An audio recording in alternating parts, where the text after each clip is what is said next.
Assalamualaikum warahmatullahi wabarakatuh. Perkenalkan, nama saya Rida Nuzulia Aljoeni dari kelompok 6 dengan NIM B1B1 19187. Hari ini saya sebagai pemateri akan memaparkan materi dari buku Human Resource Management by Gary Dessler edisi 14, yaitu pada bab ke-18 tentang mengelola sumber daya manusia dalam perusahaan kecil dan wirausaha. Submateri yang pertama adalah tentang tantangan bisnis kecil. Mengelola sumber daya manusia di lingkup perusahaan kecil berbeda dan memiliki 4 alasan utama, yaitu ukuran, informalitas, prioritas, dan sifat dari wirausahawan. Untuk ukuran, yaitu sebelum sebuah perusahaan mencapai titik 100, mereka belum akan mampu menggunakan seorang spesialis dari sumber daya manusia.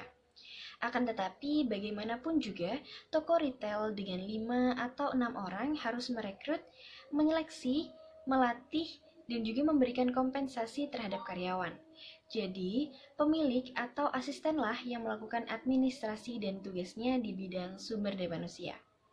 Lalu ada informalitas, yaitu salah satu pengaruh dari ini adalah manajemen sumber daya manusia cenderung lebih informal dalam perusahaan yang lebih kecil. Jadi terdapat logika dalam membuat hal-hal seperti kebijakan kompensasi fleksibel.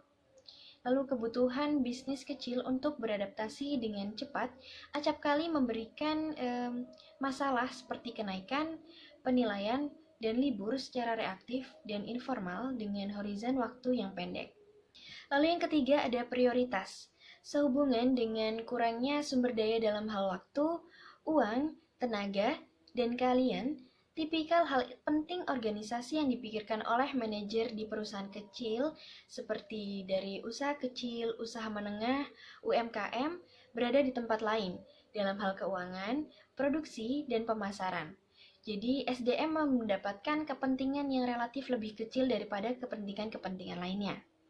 Lalu yang keempat adalah wirausahawan, seseorang yang menciptakan bisnis di bawah kondisi yang beresiko. Periset percaya bahwa informalitas relatif dari perusahaan kecil salah satunya berakar dari kecenderungan wirausahawan untuk mengontrol semua hal tentang pemasarannya ataupun bagian keuangannya. Lalu, mengapa manajemen sumber daya manusia penting bagi bisnis kecil? Alasannya adalah, bagi banyak perusahaan kecil, manajemen sumber daya manusia yang efektif juga wajib untuk mempertahankan pelanggan besarnya. Sebagai contoh, untuk memenuhi standar mutu internasional, banyak pelanggan besar memeriksa apakah retail kecilnya atau vendor kecil memiliki kebijakan sumber daya manusia yang mengikuti dengan mutu internasional. Menggunakan internet dan alat pemerintah untuk mendukung upaya sumber daya manusia. Jadi, bisnis kecil tidak harus menyerahkan keunggulan sumber daya manusianya hanya untuk pesaing besarnya. Manajer bisnis kecil yang berpengetahuan dapat menyamakan medannya dengan menggunakan sumber SDM berbasis internet, termasuk sumber daring gratis dari pemerintah Amerika Serikat. Jadi kita akan melihat bahwa bagaimana perencanaan pekerjaan dan perekrutan alat daring dapat membuat pemilik bisnis kecil seefektif pesaing besar dalam menulis deskripsi pekerjaan dan juga dalam melakukan perekrutan pelamar kerja. Lalu selanjutnya ada perekrutan berbasis situs media sosial dan sumber daya manusia. Banyak bisnis kecil menggunakan media sosial untuk merekrut pelamar kerja. Sebagai contohnya ada LinkedIn yang memungkinkan pemberi kerja memasang lowongan dan juga memfasilitasi tentang pembangunan jaringan bisnisnya. Jadi, nantinya perekrut mencari anggota LinkedIn dengan resume yang menarik, lalu rekomendasi yang bagus, dan juga keanggotaan dalam beberapa kelompok industri dengan produktivitas yang tinggi. Lalu ada saran-saran dari majalah Inc. untuk meningkatkan proses perekrutan dalam bisnis kecil. Yang pertama adalah menggunakan papan pekerjaan yang menargetkan industri atau kota tertentu untuk meminimalkan pelamar yang tidak relevan atau tidak sesuai. lalu mengotomatiskan proses sistem pemrosesan pelamar menggunakan tes daring untuk menguji kecepatan mengetik pelamar atau kemahiran pelamar dalam berkomunikasi melalui telepon. Jadi yang ketiga ada memanfaatkan teman-teman atau karyawan untuk memberikan rekomendasi dan menggunakan situs jejaring sosial media.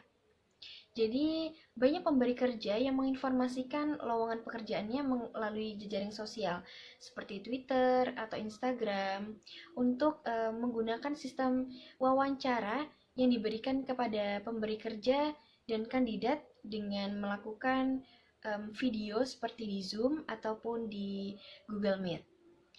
Lalu pemberi kerja dapat meninjau apakah pelamar dapat melanjutkan tahap selanjutnya atau tidak.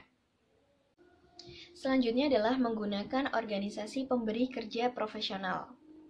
Jadi banyak pemilik bisnis kecil yang karena isu-isu terlibat dalam mengelola personil atau karyawannya memutuskan untuk melakukan pengalihdayakan pada sebagian besar fungsi sumber daya manusianya terhadap vendor-vendor yang ada. Jadi vendor-vendor ini dapat melakukan atau menangani proses penggajian khusus hingga mereka dapat menangani proses atau semua kebutuhan manajemen sumber daya manusia dari pelatihan, pemberian kompensasi, dan juga penggajian kepada anggota-anggotanya. Selanjutnya adalah Sistem Informasi Sumber Daya Manusia atau disingkat SISDM. Sistem informasi sumber daya manusia ini terintegrasi sebagai komponen yang saling terkait yang bekerja sama untuk mengumpulkan, menyimpan, dan menyebarkan informasi untuk mendukung pengambilan keputusan oleh organisasi, koordinasi, kendali, dan menganalisis dan juga visualisasi dari aktivitas manajemen sumber daya manusia dalam sebuah organisasi atau perusahaan. Sumber daya manusia dan intranet. Jadi pemberi kerja semakin banyak menggunakan internal mereka untuk pemrosesan tugas manajemen sumber daya manusia. Jadi sebagai contoh pada perusahaan LG Energy and Corporation, mereka melakukannya untuk komunikasi tunjangan. Jadi karyawan dapat mengakses laman tunjangan LG Energy and Corporation dan meninjau opsi investasi. Penggunaan lain dalam penggunaan intranet pada sumber daya manusia misalnya adalah mengotomatiskan lowongan pekerjaan dan melacak pelamar pekerja dan juga mengatur pendaftaran pelatihan dan memberikan bukti pembayaran terhadap pelanggannya. Baiklah, mungkin itu saja materi yang dapat saya sampaikan pada kesempatan kali ini. Mohon maaf apabila ada kesalahan maupun kekurangan materi yang saya sampaikan. Akhir kata, wassalamualaikum warahmatullahi wabarakatuh.